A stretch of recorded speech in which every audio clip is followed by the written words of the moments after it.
Hello, people who don't watch this channel. How you doing? Oh wait, you can't hear me because you don't watch this guy. You're probably me 10 years from now laughing your ass off at how you used to look. Recently, something has come to my attention that I felt like I should address for, again, the people who don't watch this channel. And that is Steam's little region lock thing. Yeah, bad news for anybody moving from region X to region Y. See, Steam, although I partially understand the region lock, well, I'm not completely blasting it. So you see, Steam tends to try to combat piracy. Not by DRMing the games, even though some games already have DRM on them. No, they try to make games more accessible than pirating is. And I've tried pirating games, right? It's a hard endeavor. I've never actually succeeded at it. Anywho, so Steam tends to have ways to make buying games easier than pirating them. And that's a cool concept, you know? So when you think about it, let's say when you want to pay $20, let's say in America, for a game that's like 6 years old, like a game from 2010, that seems like a fair price point, you know, $20. This game's 20 hours of gameplay, probably more if I actually dig into it and, you know, pay $20 for it. If you ask for that same price, convert it into some other currency, let's say somewhere in India or somewhere in, I don't know, like, somewhere around, you know, let's say Asia, let's consider Asia, because I can't say Europe, because Europe pretty much has the same thing. Asia, that person is going to show you the finger and then proceed to use that $20 to feed his entire family for like one meal and then pirate the game anyway. So Steam's way is, hey, we will set a price point in the person's currency in different regions where we have demand, and we will, well, you know, like let's say for example, if you want to convert the prices, I'd pay like, what, less than $10 for Arkham City without any sales, while you would pay 20. But the difference is, I like in region X, and you guys are in region Y. Difference. But then what happens when someone from region X is like, okay, I've been living here for a while, there's more to the world than region X. So I'm gonna move to little region Y, or region Z, or region A, whatever. Moving out of region X. See, that guy's screwed because moving out of region X means he can't play his games.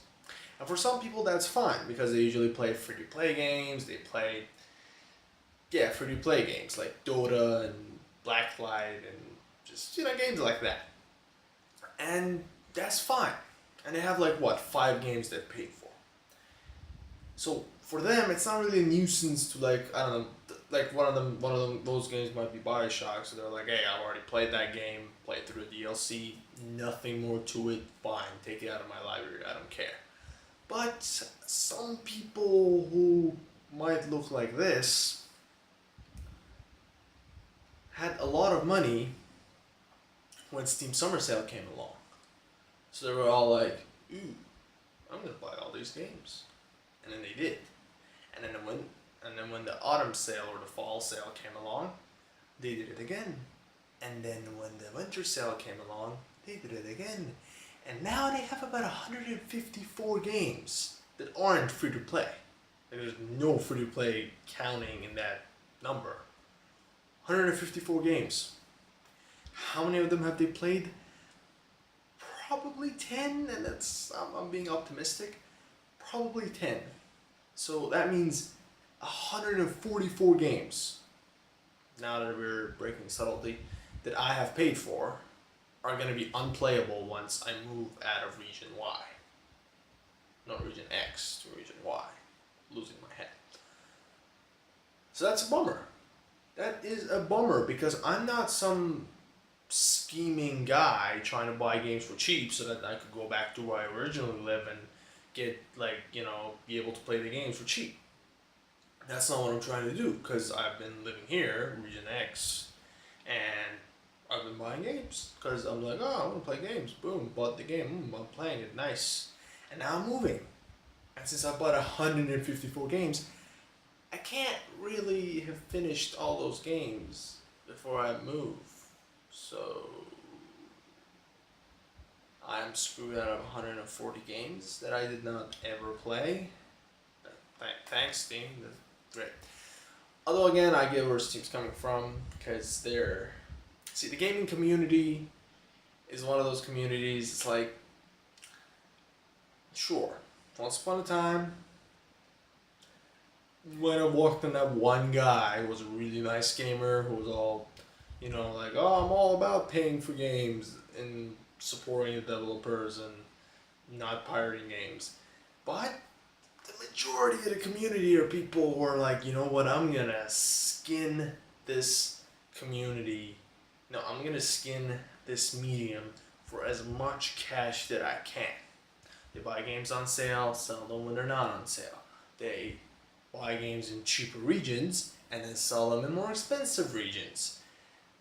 Basically what Steam's trying to combat.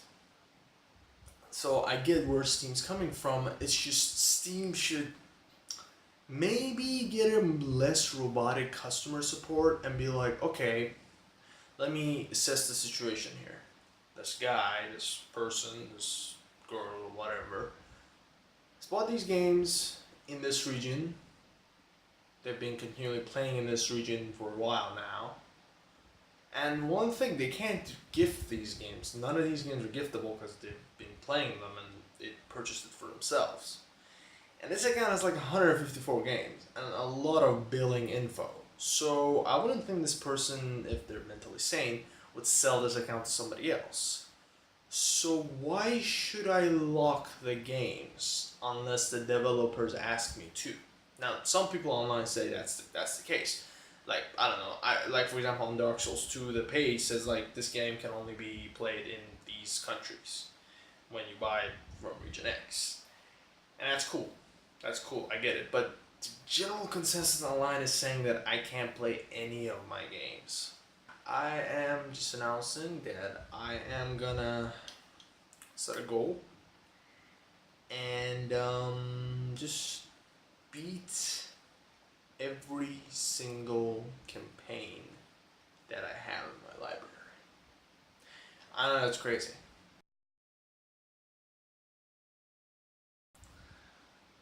No, it's not 150 days. That is 150 days. Oh my god. So smart. Each game takes 150 days to finish. Steam, technically, you screwed me. But I'll be back. Exactly. I just watched No Country for Old Men, so I had to insert that in there. Anyway, hope I don't get a copyright strike for that one line from Josh Brolin. And yeah, myself in 10 years, I'm already there.